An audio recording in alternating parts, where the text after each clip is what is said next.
Hello दोस्तों, मैं Arya Shukla, business advisor and founder online business workshop. हम जैसा कि पिछले भाग में हमने बात की थी कि हम इस भाग में बात करेंगे कि व्यावसायिक घनत्व क्या है। व्यावसायिक घनत्व क्या है, जब हमने अब यहाँ पर इस बारे में डिटेल से बताने का प्रयास किया है कि micro business, mini business, small business, business तथा बिग बिजनेस वो biggest business, private limited company business व लिमिटेड कंपनी बिजनेस। ठीक है, ये जब विभिन्न प्रकार के बिजनेस हमने बताया है, तो अब इनका घनत्व क्या है, अर्थात किसी एरिया विशेष में इनका घनत्व क्या है और इनका अनुपात क्या है, या फिर इनका मिश्रण क्या है।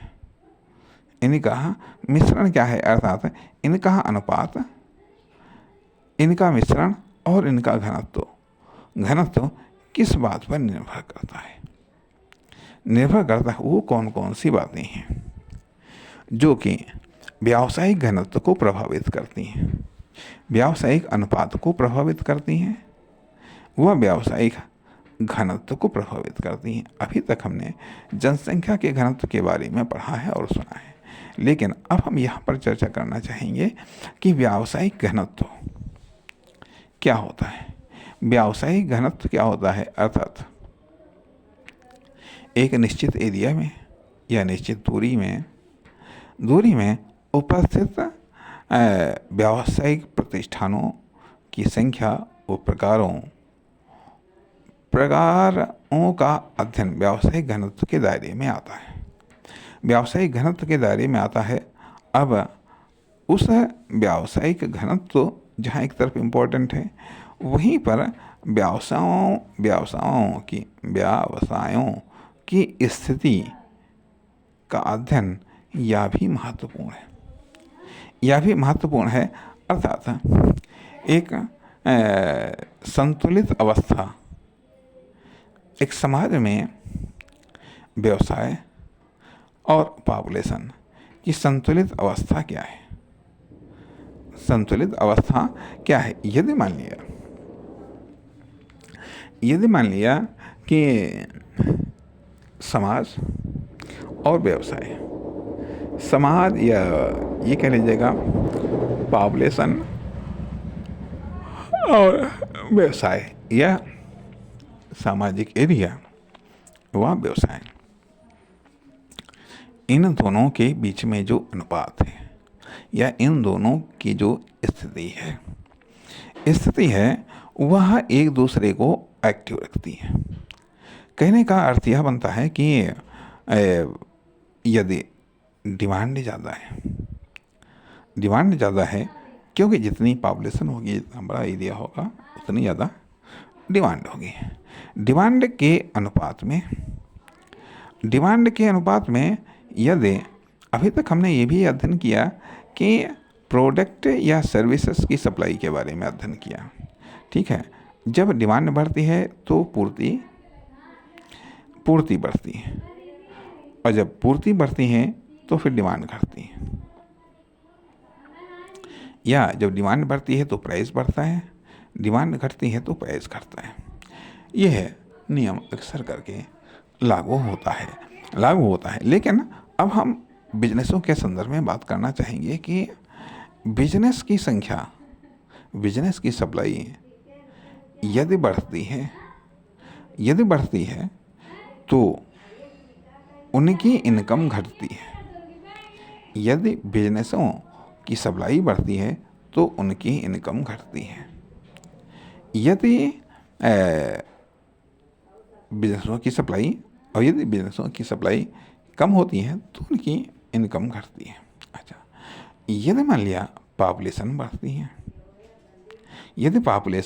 है तो फिर बिजनेस बढ़ते हैं, और यदि पॉपुलेशन घटती है तो फिर बिजनेस घटते हैं। लेकिन यदि मान लिया पॉपुलेशन बढ़ रही है 4% की दर से, अर्थात डिमांड बढ़ रही 4% की दर से, सप्लाई बढ़ रही है 8% की दर से, सप्लाई बढ़ रही है 8% की दर से, व्यावसायिक सप्लाई बढ़ रही है 8% की दर से।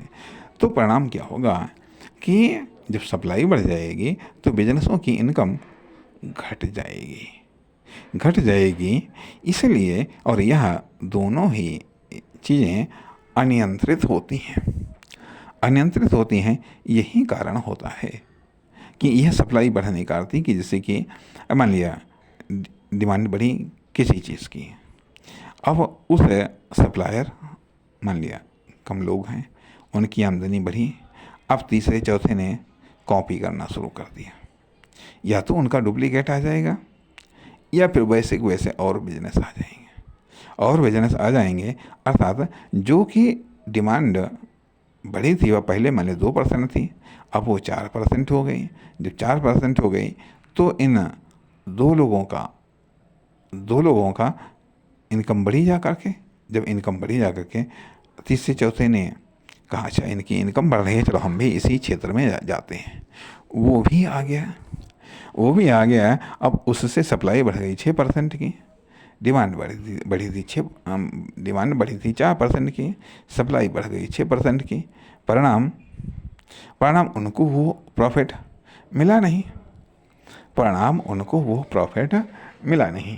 जब वो प्रॉफिट मिला नहीं, सप्लाई तो बढ़ गई, तो परिणाम घाटे में। अब इसको बहुत आसान सा उदाहरण है कि ये 3 व्हीलर ऑटो सेक्टर्स रोड पर, ठीक है, पहले रिक्शा चलते थे, ऑटो आए, लोगों ने अच्छे तरीके से इनको एक्सेप्ट किया, आमदनी बढ़िया होने लगी, लोग सवारी भी ऑटो की करने लगे, रिक्शे से ज़्यादा बेहतर उनको महसूस हुआ, टाइम की भी बचत, सुविधा भी और किराया लगभग समान। अब आमदनी बढ़ी ऑटो सेक्टर्स की, और चूँकि लोगों ने इसको स्वीकार किया, डिमांड बढ़ी। अब जितनी डिमांड बढ़ी उससे ज़्यादा सप्लाई हो गई। पहले सवारियां इंतज़ार करती थी ऑटो का, अब सप्लाई इतनी बढ़ गई कि अब ऑटो इंतज़ार करने लगे सवारियों का। पहले जो ऑटो फुल हो जाता था आधा घंटा में, या पहले जो ऑटो फुल हो जाता था मात्र 5 मिनट में, वो अब 10 मिनट में फुल होने लगा, 15 मिनट में फुल होने लगा, 20 मिनट में फुल होने लगा, आधा घंटे में फुल होने लगा।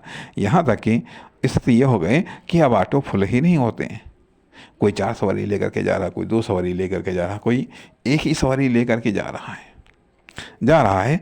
तो ये है सप्लाई बढ़ने के कारण। डिमांड की तुलना में जब बिजनेस की सप्लाई बढ़ी, अर्थात बिजनेस का घनत्व बढ़ा, अर्थात कस्टमर का घनत्व और बिजनेस का घनत्व, इन दोनों में जो अनुपात है, यदि बिजनेस का घनत्व बढ़ता है कस्टमर की तुलना में, तो उनकी इनकम घटती है, उनकी सेल्स घटती है। और यदि बिजनेस की तुलना में कस्टमर का घनत्व बढ़ता है तो बिजनेस की इनकम बढ़ती है। अब मान लिया अभी यही चीज़ें कि घाटा हो रहा, नुकसान हो रहा है, पता चले इसमें से व्यावसायिक पलायन। अब यहाँ पर हम जब इन चीज़ों पर बात करने के बाद में हम अब अगले भाग में बात करेंगे कि व्यावसायिक पलायन के बारे में हम चर्चा करने चाहेंगे अगले भाग में। नमस्कार, धन्यवाद।